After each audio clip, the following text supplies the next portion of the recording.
बहुत समय पहले की बात है। एक गांव में एक किसान रहता था।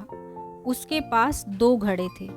उन दोनों घड़ों को लेकर वह रोज सुबह अपने घर से बहुत दूर बहती एक नदी से पानी लेने जाया करता था।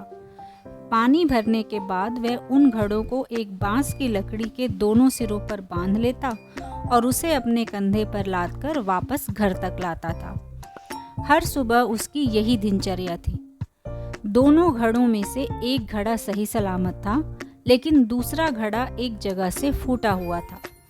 इसलिए जब भी किसान नदी से पानी भरकर घर तक पहुंचता, तब तक एक घड़ा पानी से लबालब भरा रहता और दूसरे घड़े से पानी रिसने के कारण वह घड़ा आधा खाली हो चुका होता था। सही सलामत घड़े को खुद पर बड़ा घमंड था कि वह किसान के घर तक पूरा पानी पहुंचाता है। दूसरी ओर फूटा घड़ा खुद को नीचा समझता था और हमेशा शर्मिंदा रहता था कि वह किसी काम का नहीं है। उसे ग्लानि महसूस होती थी कि उसके कारण किसान की पूरी मेहनत बेकार चली जाती है। एक दिन उस फूटे घड़े से रहा नहीं गया और उसने किसान से क्षमा मांगते हुए कहा, मालिक, मैं खुद पर बहुत शर्मिंदा हूँ कि मैं ठीक तरह से आपके काम नहीं आ पा रहा हूँ। किसान ने पूछा, क्यों, ऐसी क्या बात हो गई? घड़े ने बताया, शायद आप इस बात से अनजान हैं कि मैं एक जगह से फूटा हुआ हूँ और नदी से घर तक पहुँचते पहुँचते मेरा आधा पानी रिस जाता है और मेरी इस कमी के कारण आपकी मेहनत व्यर्थ चली जाती है। ये सुनकर वह किसान उस घड़े से बोला, तुम दुखी मत हो, बस आज नदी से वापस आते हुए मार्ग में खिले हुए सुंदर फूलों को देखना, तुम्हारा मन बहल जाएगा।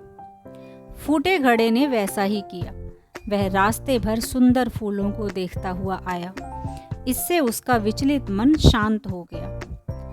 लेकिन जब घर पहुंचते ही उसने पाया कि वह आधा खाली हो चुका है, तो उस पर फिर से उदासी छा गई। उसने किसान से प्रार्थना की कि वह उसकी जगह कोई अच्छा और सही सलामत घड़ा ले ले।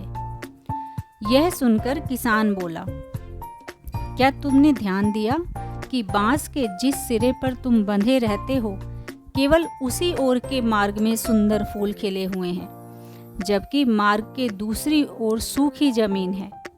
ऐसा नहीं है कि मैं इस बात से अनजान हूँ कि तुम फूटे हुए हो।